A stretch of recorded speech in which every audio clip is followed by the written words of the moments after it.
غلط سنا ہے آپ نے کہ اللہ جب کسی سے ناراض ہوتا ہے تو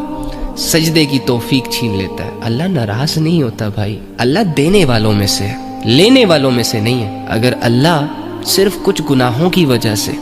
کچھ خطاؤں کی وجہ سے انسان سے سجدے کی توفیق چھیننے لگ جائے تو فرشتے ہی رہ جائیں گے پھر اللہ کو سجدہ کرنے کے لیے، کیونکہ عام انسانوں کے لیے تو یہ چیز پاسبل نہیں ہے کہ وہ ویسی اللہ کی عبادت کرے جیسے کہ اللہ ڈیزرو کرتا ہے۔ اگر اللہ رب العزت انسانوں سے سجدوں کی توفیق ہی چھیننے لگ گیا تو انسانیت تو بہت بڑی مشکل میں پھنس جائے گی۔ تم گنہگار ہو، تم نے نہ چاہتے ہوئے اس کی کوئی نافرمانی کر لی، بھٹک گئے، بہک گئے، حالانکہ تم بھٹکنا نہیں چاہتے تھے اور اللہ تم سے سجدے کی توفیق ہی چھین لے۔ یہ والا سسٹم تمہیں نہیں لگتا کہ تمہارے رب کے ساتھ سوٹ نہیں کرتا؟ آپ نے اپنے آپ کو جج کرنا ہے، شوق سے کریں، لیکن اپنے چھوٹے سے دماغ سے، جس کو یہ دنیا ہی نہیں سمجھ آ رہی، اس دماغ سے اپنے رب کو مت جج کیا کریں۔ وہ رب جس کی رحمت نبی صلی اللہ علیہ وآلہ وسلم نے لوگوں کو سمجھائی، جس کے محبت کے جذبے نبی صلی اللہ علیہ وآلہ وسلم نے